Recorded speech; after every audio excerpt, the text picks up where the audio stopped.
عمرك دخلت امتحان وجالك سؤال اختر وكنت محتار تختار ولا ولا وخايف تغلط وتخسر درجة؟ في الفيديو ده هتعرف تستخدمهم صح ومستحيل تغلط فيهم تاني بإذن الله. يلا نبدأ.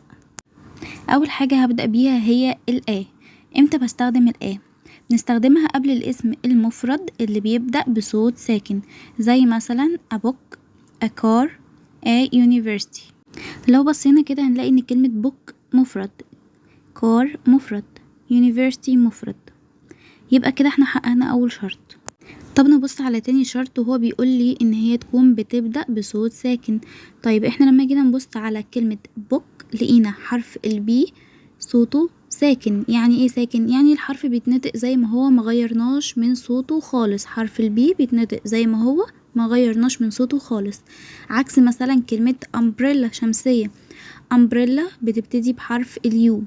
هل احنا لما جينا نطقناها سمعنا صوت اليو ولا اتنطقت امبريلا؟ يبقى هنا صوت حرف اليو اتغير، يبقى ساعتها احنا مش هينفع نستخدم احنا كده هنستخدم حاجة تانية هنعرفها قدام. يبقى تاني شرط ان يكون الصوت ساكن، يعني لما اجي اسمع الكلمة الاقي صوت اول حرف زي ما هو ما اتغيرش. تمام كده. وكمان لازم نكون عارفين ايه هي اصلا الحروف المتحركة. الحروف المتحركة هي ال A وال E وال I وال O وال U. بعد كده هنبدأ نتكلم على الآن. امتى هنستخدم الآن؟ احنا بنستخدم الآن امتى؟ قبل الاسم المفرد اللي بيبدأ بصوت متحرك. يبقى الآن هي اللي بنستخدم فيها صوت متحرك، زي مثلا an apple, an egg, an umbrella. يبقى احنا كده عارفين ان بنستخدمها لما يكون الاسم مفرد وكمان بيبدأ بصوت ساكن، عكس الآن بنستخدمها برضو في الاسم المفرد لكن بيكون الصوت متحرك. واخر حاجة معانا دلوقتي هي ازاي. امتى بنستخدمها؟ بنستخدمها في حالتين. اول حاجة بنستخدمها لما الحاجة تكون معروفة. ناخد مثال عشان نفهم. يعني المثال الاولاني بيقولي open the door. دلوقتي انا قاعدة مع اختي مثلا في الأوضة والباب مقفول ماشي، ومفيش غير الباب ده بس اللي موجود في الأوضة، وانا طلبت من اختي وقلت لها افتحي باب الأوضة. هل هي هتسألني انهي باب في الأوضة اللي انا هفتحه؟ اكيد لا، لان احنا ما عندناش غير الباب ده.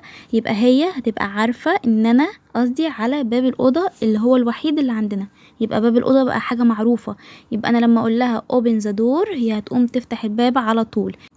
تاني مثال بيقولي there is a cat in the garden. the cat is sleeping. في قطة في الحديقة، القطة نايمة. ليه في الجملة الأولى قال a cat وفي الجملة التانية قال the cat؟ ليه عملنا كده؟ لأن في الجملة الأولى هو بالنسبة له القطة كانت لسه غير معروفة، دي حاجة أول مرة يشوفها، فعشان كده هو قال a cat. في الجملة التانية هو كان خلاص ذكر القطة قبل كده، فلما هيجي في الجملة التانية هيقول زكاة لأن القطة بقت معروفة لأن احنا ذكرناها قبل كده أساسا. يبقى هنا نعرف ان لو الحاجة أول مرة اتكلم عنها فغالبا هستخدم أو آن، لكن لو الحاجة احنا الاتنين عارفينها أو ذكرناها قبل كده هنستخدم معاها ذا. يبقى الحاجة المعروفة بنستخدم معاها ذا. المثال التالت بيقولي write on the board. اكتب على السبورة. احنا دلوقتي قاعدين في فصل ومفيش غير سبورة واحدة، يبقى انا لما اقول اكتب على السبورة يبقى انت عارف احنا هنكتب على انهي سبورة. اكيد مش هنروح نكتب على سبورة في فصل تاني، اكيد هيبقى في الفصل اللي احنا قاعدين فيه.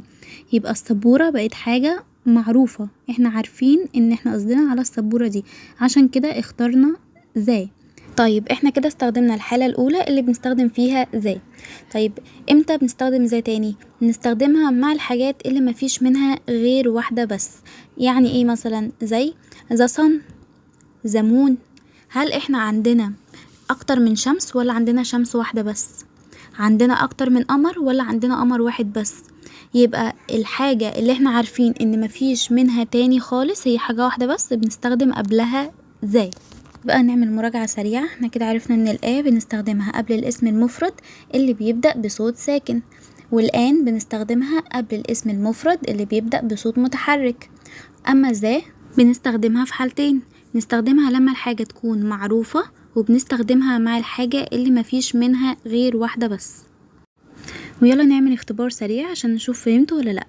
دي الأسئلة ال3 وأنا هديكوا 10 ثواني تفكروا وتشوفوا هتعرفوا تحلوهم ولا لأ، وبعد كده أنا هقول الإجابات الصحيحة واخترناها ليه.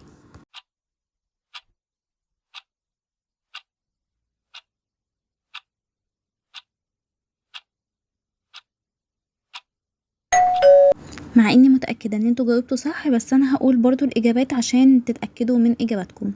اول سؤال بيقول I have وسايب لي نقط، بيقول لي قبل هنختار ولا ولا زي.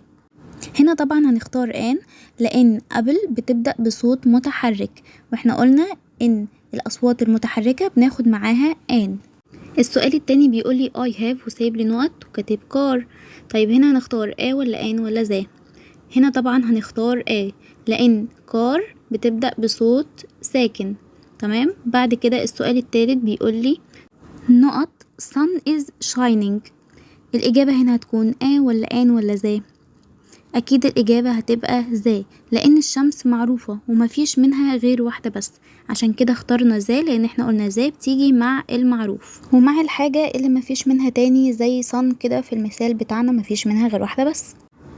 هو بس كده. لو الفيديو عجبك واستفدت منه ما تنساش تعمل لايك واشتراك عشان تتعلم الانجليش بطريقة سهلة وبسيطة، واكتب لي في التعليقات عايز الدرس الجاي يكون عن ايه.